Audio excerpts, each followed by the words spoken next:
I wanted to ask about a lot of people who leave the faith because of divorce. Like somebody who's a strong Catholic practicing, but they're married to a terrible person, and that person leaves them, and then they feel like they don't want to spend the rest of their life alone.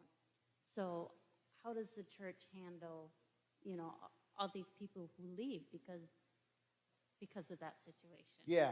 So, what the person should do is to talk to their priest about seeking a decree of nullity. So, when the church issues a decree of nullity, it was saying that on the day of the wedding, the marriage wasn't valid. The only three things they look at is consent, form, and capacity to determine whether the marriage was valid. So, consent. Because you have to freely consent the vows to each other. So violation of consent would be she's pregnant and I married her. Normally, it was like one night stand, hit it and quit it kind of a thing. And she's pregnant. I should probably do the right thing and marry her. That's not proper consent. Because the only reason you're doing it is because she's pregnant. If she wasn't pregnant, you wouldn't want to marry her at all. You see what I'm saying? That's not consent.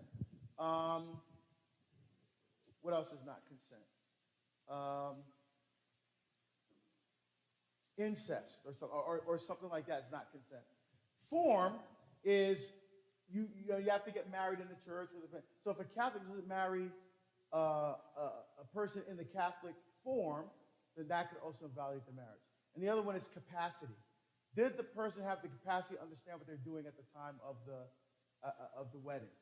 So if the person was drunk or high when they made their vows, they weren't capable of making a free will decision at that point.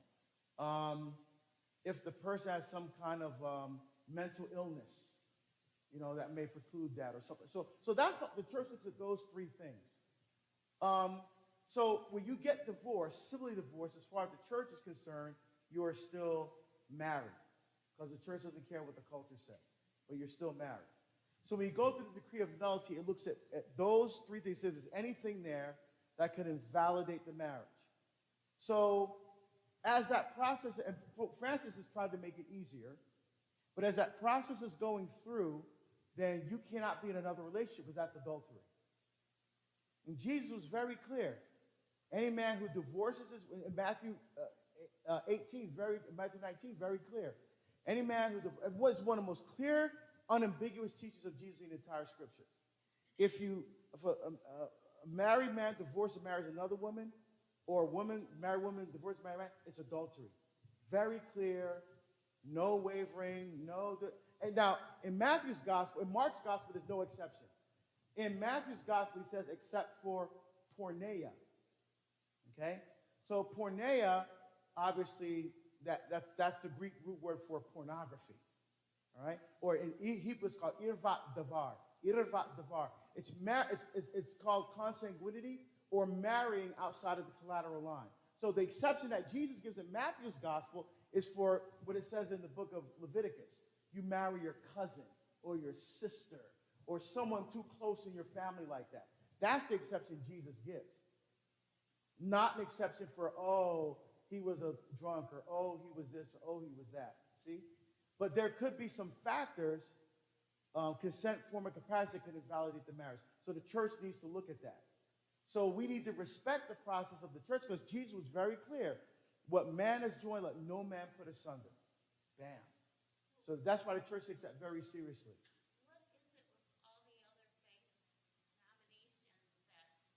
Yeah, all the other faiths, they're not the Catholic Church. Simple. We just heard Siri say, Jesus Christ founded the Catholic faith. So if the church is not founded by Jesus, they can do whatever. That's what happens, right? Luther didn't like what the church was teaching. He left and started his own church. Calvin didn't like what Luther was teaching. He started his own church. Zwingli didn't like what both of them were teaching. He started his own church. Now we got this fractured 36,000, 40,000 denominations. What did Jesus say in John's gospel? He prayed that they may be one, Father, as you are one or I are one.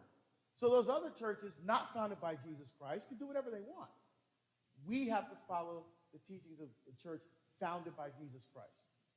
And that's why we stand firm and strong while a lot of the other, ecclesial communities are chameleons.